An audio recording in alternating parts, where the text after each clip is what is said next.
Hello everyone. So I want to talk to you about Cornbread and Poppy by Matthew Cordell. Matthew Cordell is a Caldecott medalist, and for a very good reason. His most recent picture book, Evergreen, I thought was fantastic. I enjoyed it so much, and I seriously think that you should go pick that up. I was considering reviewing that in a kind of traditional tale format, but Evergreen is truly something special, and Matthew Cordell continues to amaze me. So I'm definitely a huge fan of Cornbread and Poppy, and I'm going to read Cornbread and Poppy to you right now. So without further ado, this is a very, very special easy reader, Cornbread and Poppy, one that I will have absolutely no trouble recommending. So, the first snow. It was winter. The first snowflake had fallen. Cornbread was home, putting away all he had foraged from harvest time: fruit preserves, grains, and cheeses. Every autumn, Cornbread worried he would not have enough food to get through winter, but he also loved to plan and prepare. It took a lot of planning to get through these long, cold winter months. Cornbread's best friend, Poppy, was not one to worry. She loved adventure. She loved to ride bikes. She loved to take hikes, and she loved to play on the swing set with Cornbread at her house. But she did not love to plan or prepare. She did not love to forage. She always put it off till the very last minute, and she was almost out of food. Boom! Boom! There was a knock at Cornbread's door.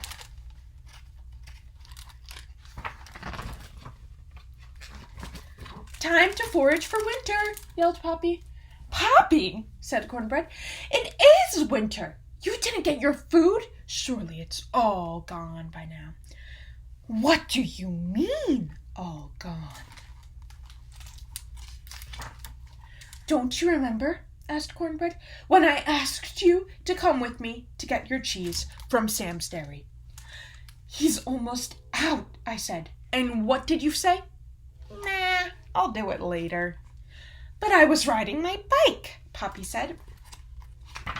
"Don't you remember," asked Cornbread, "when I offered to help you get your grains from Horsefeather's fields?" "There's not much left," I said. "And what did you say?" "Nah, I'll do it later," Poppy said. "But I was going hiking that day." "Don't you remember," asked Cornbread, "when I told you to pick your berries from Grandma Winkle's farm? They're almost gone," I said. "And what did you say?" "Nah, I'll do it later," Poppy said. "But I was playing on my swing set." A winter without food is a dangerous thing. "Oh no, Cornbread," said Poppy. "Oh no, Poppy," said Cornbread. "Come on, Poppy. Let's ask around and see if there's any food left." Sam was out of cheese. Horsefeather was out of grains. Grandma Winkle was all out of berries. "Maybe," said Poppy, "one of the neighbors has extra." "Shouldn't have waited so long," said old Larry, the town grump. Slam!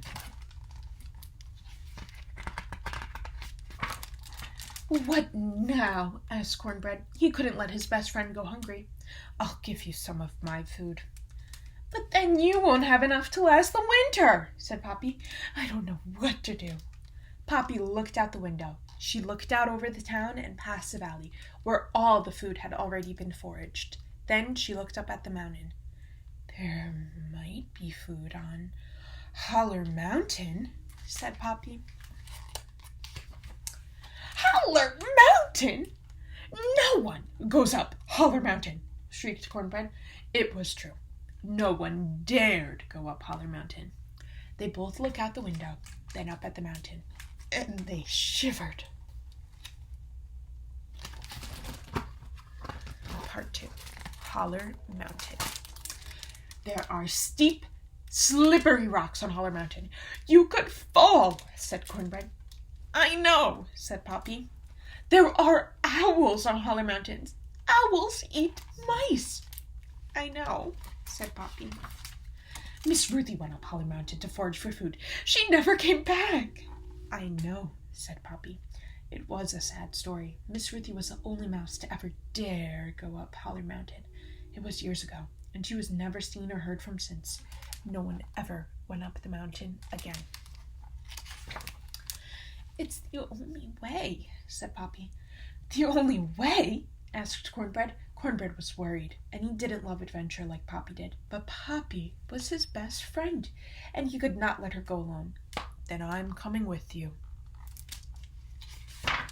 They collected Poppy's wagon and harvesting supplies. They bundled up in scarves, hats, and jackets. They began to climb up the mountain. Up the mountain they went. And so far, so good. There were no owls. But they hadn't found any food yet either, and a heavier snow had now begun to fall. Are those blackberry bushes? Poppy asked. Strangely, all the berries had been picked. Up the mountain they went. The snow continued to fall. Are those corn stalks? Asked Cornbread. The corn was all gone too. Up the mountain they went. The snow was getting deeper, and it was getting harder and harder to climb. Is that wheat up there? Asked Poppy.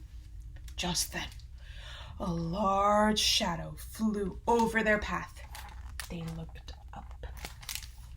An owl! They screamed. They dropped the wagon and ran for the nearest shrub. The snow crunch, crunch, crunch, crunched around them. The owl had landed. Is that mice I smell? Said a voice. Cornbread and Poppy shivered. The shrub shivered.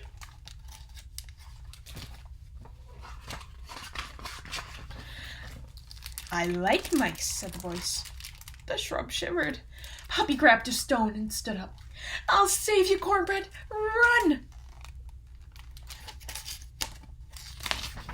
She threw the rock at the owl's toe. Ouch! Why'd you do that? Cried the owl. I like mice. Mice are my friends.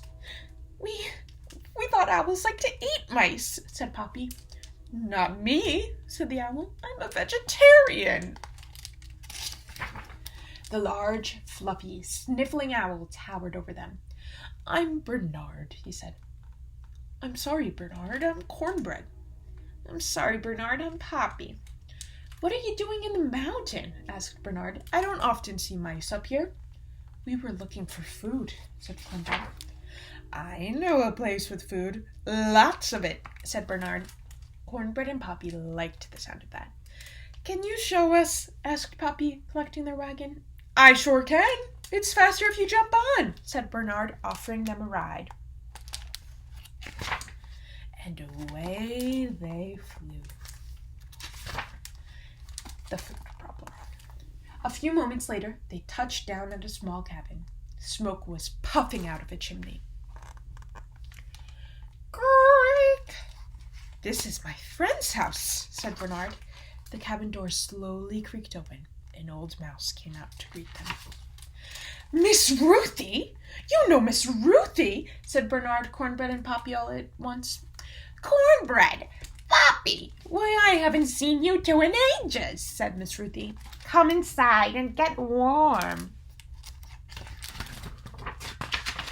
Goodbye, friends, said Bernard, flapping his great big wings, lifting up and away into Holler Mountain.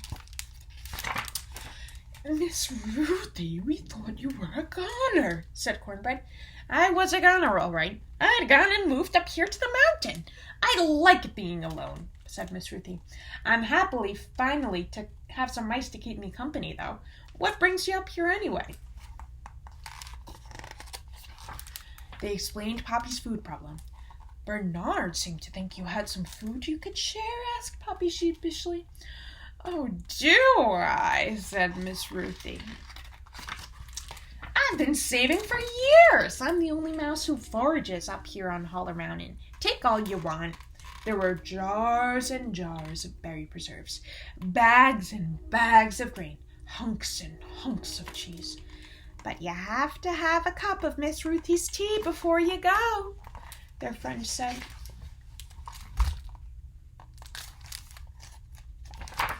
It was getting late. Miss Ruthie helped Cornbread and Poppy load up the food. She even gave them a canister of her special tea leaves to go. Then she fastened snow skis to their feet and drew their wagon for a speedy journey home. "Thank you so much, Miss Ruthie," said Poppy. "You're a real lifesaver. What can I ever do to make it up to you?" "Just come back and visit sometime," Miss Ruthie said. Cornbread and Poppy zipped back down the mountain on the skis. Naturally, Poppy loved it. Cornbread was surprised. He loved it too. It was quite an adventure. At Poppy's house, they unloaded and put away all the food. The snow was very deep. Cornbread helped Poppy shovel her walkway. They had a cup of Miss Ruthie's tea to reward themselves for a job well done. "Two old friends," said Poppy. "Let's ski some more," said Cornbread. "Shouldn't we shovel the walkway at your house, Cornbread? It's almost dark." "Nah, I'll do it later," he said. The end. So, I'm sure after reading this, you will see why it's clear that I love this book so much, and I hope that you loved it too. It's really a special book. Anything by Matthew Cordell is a special book. Please consider picking this one up and reading it, recommending it to some kids, and consider the same with Evergreen. You will not regret it. Have a good day.